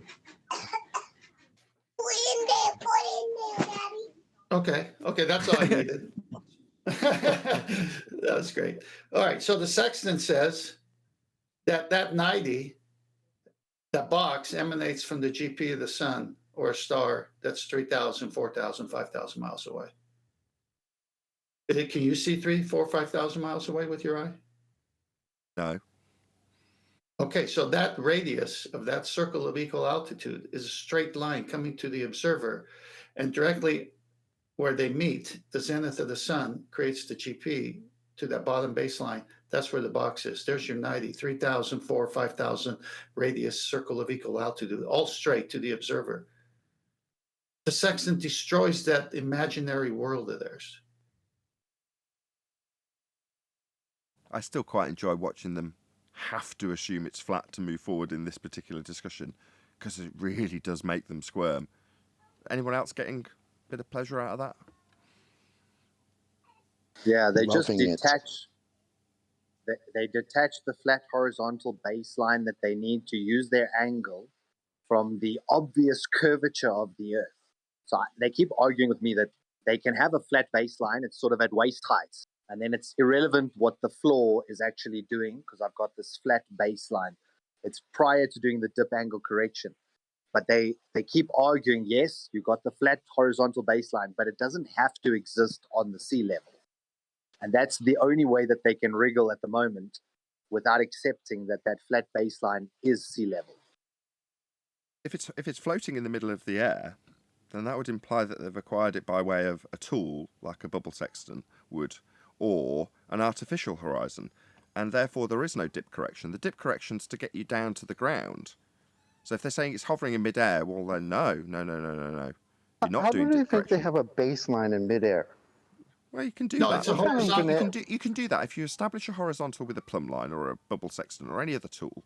Then that's absolutely fine to utilise that with the 90 degree to give you your horizontal baseline, and then you can make your angle measurement from a plane. You know, that's why they use bubble sextants. There's nothing wrong with that. But my point is that at that stage, if you're doing it in midair, so you're at 30,000 feet, you've established your horizontal baseline by way of a bubble sextant, so you don't need the horizon. But then there's no dip correction to do. Precisely. All you need is a horizontal to act as the baseline. And if you do it with a bubble sextant or an artificial horizon, and by the way, a bubble sextant is an artificial horizon, but then there's the other artificial horizon that's a pan with some liquid in it. There is no dip required.